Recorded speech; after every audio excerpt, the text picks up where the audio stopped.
In this video, I'm going to make you an elite AI user, and I'm not even joking a little bit. I'm going to teach you how to predict the future. So many of us are afraid of the unknown. We don't start because we're scared. But what if you had a tool and used AI to decide where to live? Here are the top 5 places that fit your criteria. Chiang Mai, Thailand. Affordable, warm, with a strong health-conscious community and plenty of healthy food options. And I need to find out where to live next. So what better time to show you the way I decided where to live and show you exactly step by step how to use it. And in the process, you're going to learn how to use AI for real. No more little prompts, no more people telling you, oh, it's only a language model. It doesn't know how to do anything. It can run code.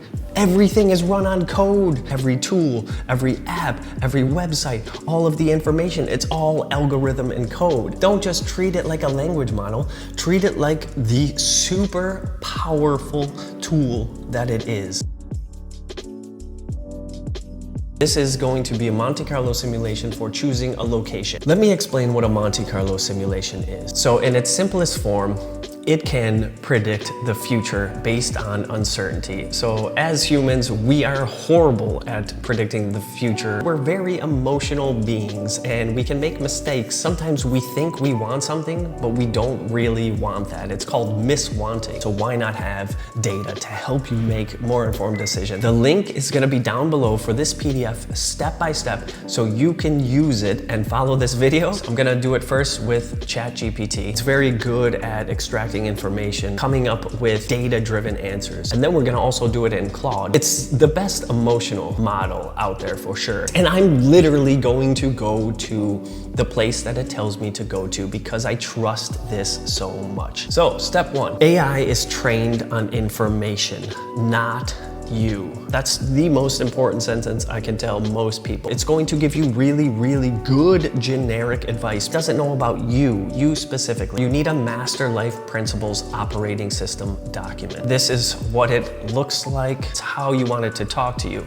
It's the tone you want it to use. It's the context for your entire life, things that I want to do, problems that I have, my weaknesses, the strengths, highlights. It says exactly who the AI is. This doesn't change. I gave mine a name, so if I ever say Cairo, K-A-I-R-O, mine locks in and it comes back to this Master Life Principles operating system. I think everybody should do this if you want to use AI like an elite leader in this space. Master Life Principles operating system is the goal. If you want something to get you started, here is a free PDF of essential questions to build your operating system. I'll just put the link down there. Some people might be like, whoa, that's dangerous, it's too much data. Honestly, they have so much data on you already. If you have a phone, they know everything about you. The end. Step 2, you need to check to make sure that the chat that you're using can run simulations. You're gonna go into settings, and then you're gonna go into personalization and advanced. Execute code using code interpreter is turned on.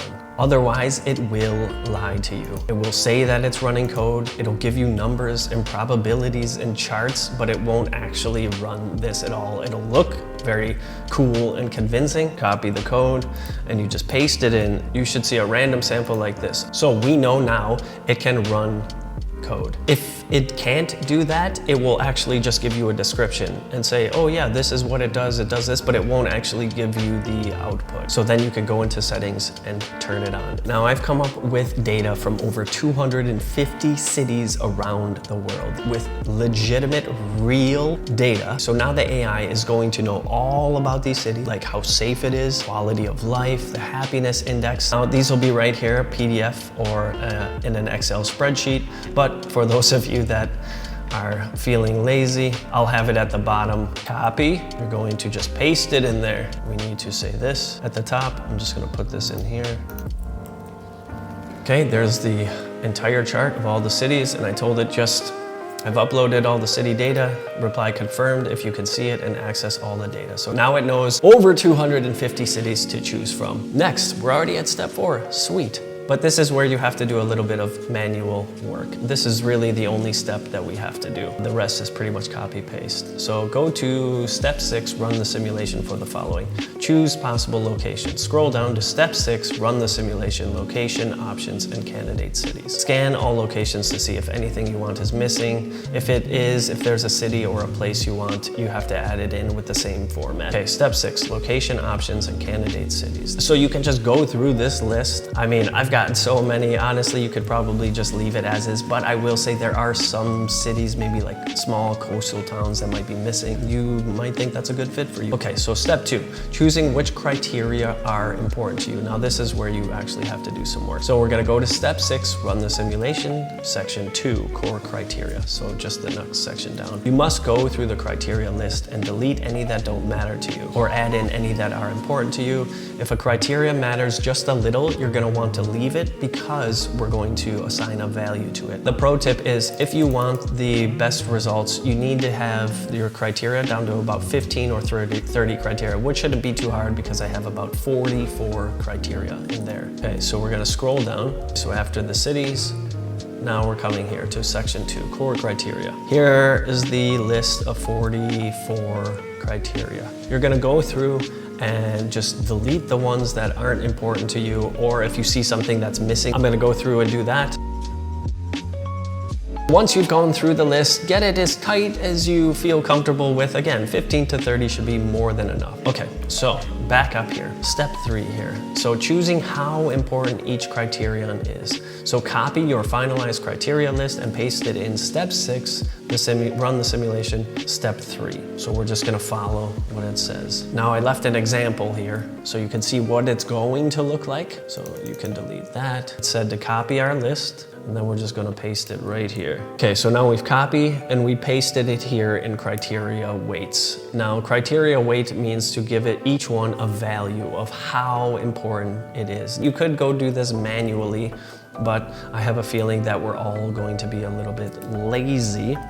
So we're going to go and use AI for this. You're going to assign a value based on everything that you know about me, our chat history, and everything that it says in my Master Life Principles operating system.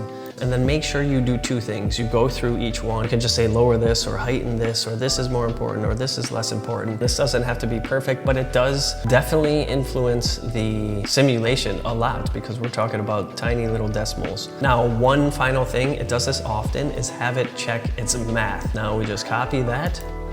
Technically, we would just go through each one and assign a decimal one, but since we had the AI help us with that, boom. So we have our criteria weights or criteria scoring. Now here, important, once you've completed your criteria list and weights, copy and paste it into step 5, deterministic baseline score, where it says insert your finalized criteria from step 4 right here. So we have it here and it's finished.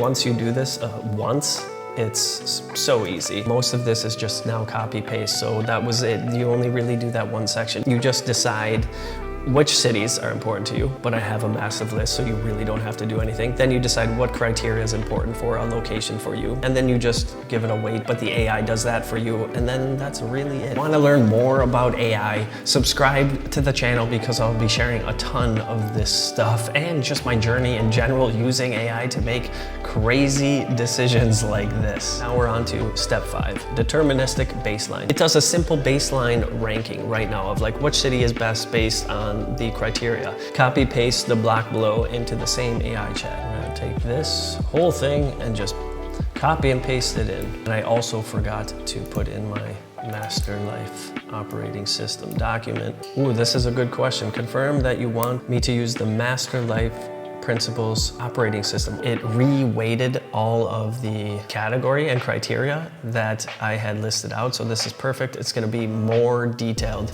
aligning with my true principle signature. Now, the best part, my favorite part, is the Monte Carlo simulation. It will take all of the cities, all of the criteria, all of the data that it has, and basically mix it up and run 100,000, that's what we have it programmed to do, 100,000 different runs or iterations or scenarios scenarios, like how things will play out over the next, you can define the timeline 6 to 12 months and see which city continues to come out on top. You just copy and paste this and it's going to run the scenario. I'm actually personally nervous because what it tells me is where I'm going to go. However, I don't always just take its first response. I will take it and then I'll give a little pushback. Because again, at the end of the day, we decide. I know I've made some videos and people made some comments of like, oh yeah, you didn't actually decide, the AI decided. But yeah, it's just like when you go to Google and you're like, hey, what's the best restaurant in my neighborhood? And you look it up and you look at, 5 restaurants. Like, are you deciding or is Google deciding? Nobody goes on to page 2. I mean, Google's technically deciding by giving you a constraint limit of choices. Now, I will say this, one of the reasons that I became so obsessed with this Monte Carlo simulation, and there are 2 reasons, is 1, it was right about Chiang Mai. Like, moving here has been the best thing that I've done in a really long time, and it worked out perfectly. And the second is, once you run the Monte Carlo simulation, of course you can change things. You can have conversation, you can say, well, I didn't really want to do this and I don't know about this, or maybe the cost of living. But now you and the AI have a baseline. It knows everything about you. It has baseline numbers and statistics and data. Whoa! And the winner is Brisbane. Oh my goodness, I did not see that coming. You gotta go back and forth with it a little bit. Okay, so I had it run it again with the updated information for my budget. So the top ranked locations are... Now we're gonna go to step 7. Some of the information it gives you might look complicated to you, but again, I promise you'll get used to it if you run it a few times. Just copy paste this here and it's just going to simplify its output for you. I can push it a little bit to help it make a final decision for me. A little nervous, what's it gonna be? Where am I going to next? That's it. It finally just said Da Nang, Vietnam. Da Nang, Vietnam, really? Am I moving to Da Nang, Vietnam? This is kind of crazy, isn't it? I mean, I did do this with Chiang Mai, so I don't know why it feels so crazy to be doing it again. I guess because I'm sharing it live with you. Da Nang, Vietnam. This is wild. Do I follow this? I don't know. I'm so excited about this. The last step, starting to design phases. See how things might play out over time. This is just kind of a fun last step to put in there. Just give it this prompt. It's a copy paste. It will come up with kind of phases, like how things will play out in the future. Again, this will change for sure. The timelines will change. Where you are in your life is going to change. Who you might meet along the way is going to change. But it's nice to have an idea. It takes into consideration what your plans are, and especially work and business, and what phase you are in your life. When I was using AI to decide all of this, was telling it what I wanted at each point in my life. Like, here's where I am right now, and here's where I want to be. And then we kind of figured out, like, if you do this every day, this is what's going to happen. This is going to be your output. This is going to be your business profit and revenue. And this is where you might want to shift next. Now it's all done already. And you could use this for different phases in your life. And maybe when things change, you would just go through and change a couple of aspects, but that's it. We're gonna do it in Claude really quickly just to see what it comes up with and how different it is. ChatGPT and Claude are so entirely different. ChatGPT was just like, okay, yeah, there's the data, boom, we're doing it. Claude is definitely a lot slower. Claude feels more like talking to a very nosy human. Claude is sassy. I don't know if it's just me. It says right here, I'm operating as your critical reviewer, not a code monkey. Jeez, Claude. One downside about Claude, especially if you go super intense, is some of the files, if they're too big, can overwhelm Claude and you can't put too much into it, and you can even eat up your session time quite quickly. I'll keep the same criteria from before that we had, but I'm just gonna have Claude do the weighting, the value assignment for each one. See if it's different. Yeah, just for the sake of the video, we'll do this. Usually, like I said, it's already done. So if anything, you might just have to go update a few things if, what is important to you changes over time. Claude gives very different criteria weighting scores. So yeah, it's interesting to see. I think I'm supposed to be Australian. So even Claude says Byron Bay, Australia. What I love about using them both, ChatGPT and Claude, is that when they kind of converge, they're usually right. There you have it, folks. I'm gonna leave the video right there. You got to see this live. You got to see how I run it. Everything's going to be in the link down below. You could grab this here, the Monte Carlo location simulator, and follow this video and the instructions. Hopefully that helped you see, at least if you don't use it for location, see what it's capable of. It's worth investing and figuring out, because AI is not just a language learning model. It's so much more than that. It is the most powerful tool in the world right now. There's gonna be a link down below to schedule a call with me. If you wanna be an AI expert, within 3 to 6 months, you will know more than millions of people. Again, there's so many people who are like, just use this prompt, put this in there, and it's all feel-good BS. But if you want something like this, like frameworks and systems and operations where you can really make strategic decisions using its true capabilities. It's an app that can do anything if you use it the right way and learn and leverage its coding capabilities. Again, it's coding without coding. It can do all of these things for you, but you have to learn how to do it correctly, or it will lie to you. It will give you false information. It will tell you everything is okay and organized when it's not, and parts will be missing.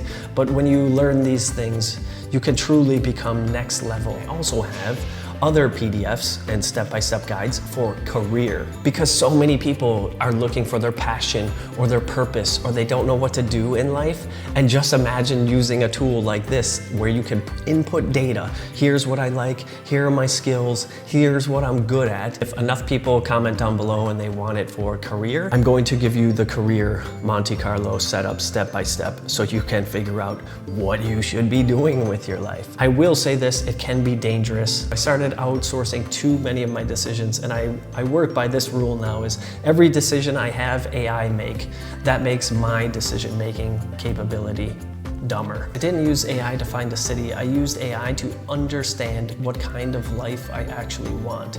And that's because going through these step-by-step, learning the processes, learning the simulation isn't so important.